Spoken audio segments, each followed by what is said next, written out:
Yes, this is a Dante Culpepper Vikings jersey, don't ask. What we're really here to talk about is OTAs. They're just beginning for most teams, and it's nearing the end of May.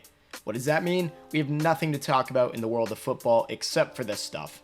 So let's go over what some teams need to figure out during OTAs and as training camp comes around in the later months of summer. Let's start off with the guys who may or may not show up due to contract extensions.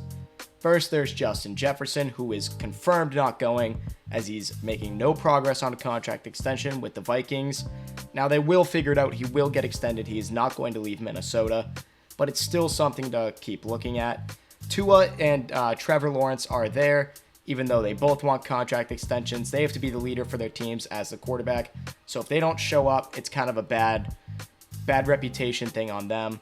Then there's T. Higgins, who physically is not allowed to show up because he never signed the franchise tag. The whole Cowboys roster, basically. CD is expected to miss. Dak needs a contract. There's a bunch of others. I don't know what the Cowboys are going to do with all their pending free agents because they're all big-name players. But good luck to you, Dallas. I don't care. Brandon Ayuk, now this is an interesting one because he is someone that for sure could be traded. T. Higgins did say that he will play with the Bengals in 2024 no matter what, even though he requested a trade this offseason. Same thing goes for Trey Hendrickson, the defensive end. But Brandon Ayuk is in a weird situation because they drafted Ricky Pearsall in the first round on purpose. They knew that they might have to trade Brandon Ayuk. And they also looked into trading him or Deebo Samuel during the draft for another first-round pick. So, I mean, him or Deebo could be gone this offseason. We got to watch out for Ayuk, see what happens during OTAs and training camp as the summer goes along, because he is someone that could be on the market really, really soon. Then Tristan Wirfs also needs an extension. He's someone you got to get locked up if you're Tampa Bay. I know you just spent all this money on Baker, Evans, and Winfield. All great signings, by the way. You got to bring those guys back, especially Winfield and Evans. And then, Baker, of course, is your quarterback, but you could look to move on if you want to rebuild. But the real thing about training camp I want to look into is the Carolina Panthers. Now, they have a new coach, Dave Canales, who has helped multiple other quarterbacks have their rejuvenating seasons, such as Geno Smith in Seattle. He then went to Tampa and helped Baker Mayfield last season. They both had career years. For Geno, the only good year of his career, and then last year he was okay. And Baker, one of his two good seasons in the NFL. Can Bryce Young improve with this new coaching style? I hope so, because Canales seems to be a quarterback guru, but we also said that about Adam Gase. Canales has a knack for helping these quarterbacks improve, but this isn't a good Panthers offense.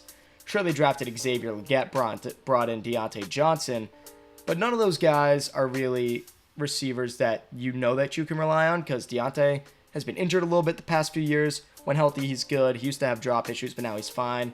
And then last year with Pittsburgh, it was a weird situation for him with Pickens and quarterback issues. We don't know what we're getting there because we just haven't seen him produce to the level he did just a few years ago.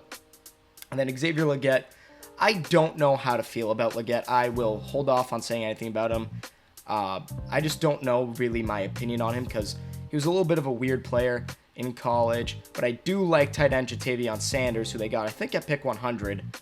He's going to be a great fit on this offense, a team that needs a tight end.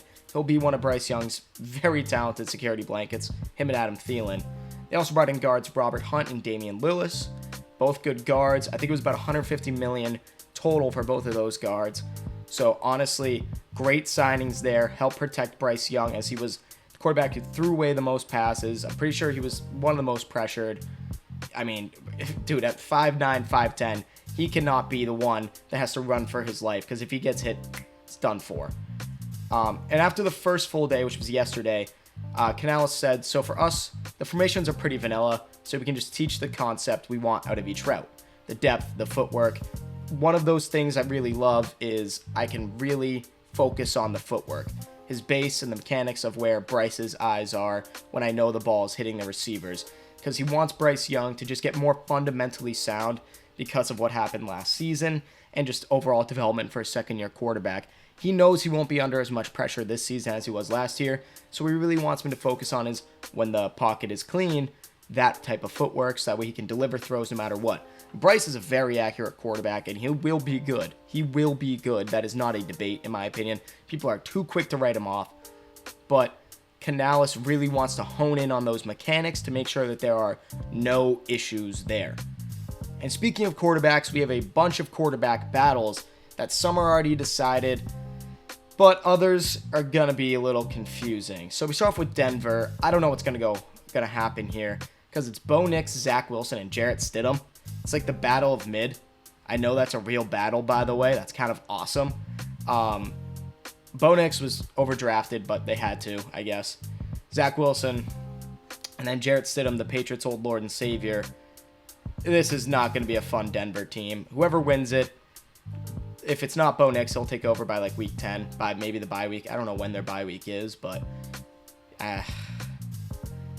sorry, Denver fans. That's all I got. Then we get New England. Jacoby Brissett, Drake May, Bailey Zappi, and Joe Milton. Now, only two of them are fighting for starting spots. Two of them are fighting for roster spots. Bailey Zappi and Joe Milton for roster spots. Jacoby and Drake May for the starting gig. Gerard Mayo is quoted saying, all these guys will get opportunities. It's really not about how many reps here and there. It's about the quality of the reps that you get. That's what I preach, and I like that. Now, you know Joe Milton and Bailey Zappi aren't going to get as many reps as Drake May and Jacoby Brissett. So you got to look at the specific, how good were the limited reps that they had to decide who stays on the roster, or if both go to the practice squad, or if one goes practice squad, one gets cut. Because we're not keeping 4 quarterbacks, probably not even 3. It's a tough spot to be in if you're Joe Milton or Bailey Zappi, but at least Gerard Mayo is going to be looking at everything. And then here's a really interesting one, Justin Fields and Russell Wilson. Now, Russ basically has been named the starter, but who knows at this point in his career, maybe in training camp he just doesn't do too well and Fields looks better. He could win the starting job, especially come preseason time. But OTAs will be a real tell of how they split the reps in practice to see where Mike Tomlin, where his head is at.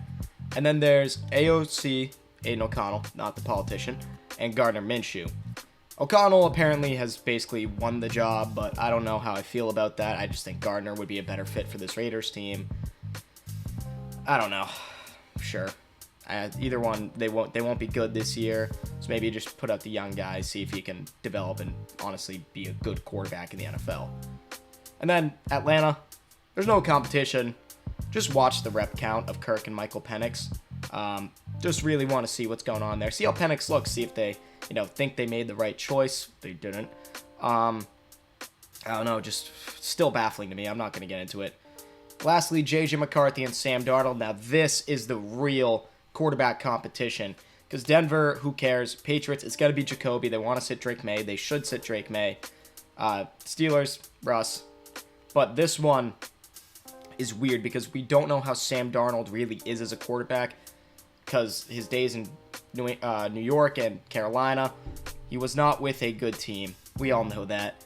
So watching JJ and Sam Darnold fight every day is going to be really, really fun to watch. Because I like J.J. McCarthy a lot. Now, I'm not one of those guys who are like, oh, he should have been in the top 5. I think he was drafted fine. Was he a riser for some reason? Yes. But it's really going to be interesting to see how Kevin O'Connell goes about this quarterback situation. Does he take the J.J. McCarthy, the guy who rose in the draft, the guy he believes in and wants to be his quarterback in the future? Or does he start the veteran? Sam Darnold sucks, but he's still a veteran, has experience. Just to let J.J. McCarthy learn under him, learn under the coaching, get more situated to the NFL game before he steps onto the field. That is the one I am definitely most excited to watch. And something that I also am excited to watch is a little controversial. Can Jameson Williams be the guy as the number 2 receiver for the Detroit Lions? Now, I've liked Jameson Williams. I like his game. He's a very fast receiver who can make very big, explosive plays like we saw in the conference championship against San Francisco. That 42-yard rushing touchdown. But throughout his career, 2 years, he's played 18 games, had about 300 to 400 combined yards, and a few touchdowns. Now, he did decent in the playoffs this last season because of that explosive play, really. But for the 12th pick in 2022, can he live up to that? We've seen receivers from that draft like Chris Olave, Garrett Wilson do really, really well so far.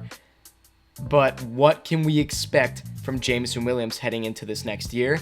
Because right now, he's just looking like another fast guy like a Marquise Goodwin. Now, was Goodwin necessarily bad? No. Was he a 12th overall pick? Also, no. But that's kind of what we've seen from Jameson Williams so far. What can we expect from him in 2024 is a really important question. Some other important questions. Here's some quarterback ones. 1. Aaron Rodgers' health. How does he look? 2. Lamar Jackson lost 10 pounds. He's at 205. And the Ravens lost both of their starting offensive guards.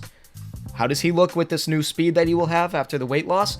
And if he gets hit, which he obviously won't in training camp and OTAs, can his body hold up at this new weight? Will he gain a little more weight before the season starts? That is something to monitor because that matters. Tua also lost weight. I believe he's around 220 now. So look out for those two guys and their health. Both been injury prone, both healthy last season, but losing weight at the quarterback position, and especially if you're Lamar, we lost both your offensive guards, and the Dolphins lost Robert Hunt. It's kind of a sticky situation to be in if you're those quarterbacks. Now, Lamar has the best friggin' way to get out of the pocket in the world, his running. But still, watch out for that. The Chargers' lackluster offense. How does Herbert adapt to not having 2-star receivers? Now, one was constantly injured with Mike Williams, but 2-star receivers around him. Because now he just has Ladd McConkey, basically. And Quentin Johnson, but... yeah. How does he look in this new offense? And then Will Levis. Can Will Levis develop with Brian Callahan from Cincinnati as his new coach?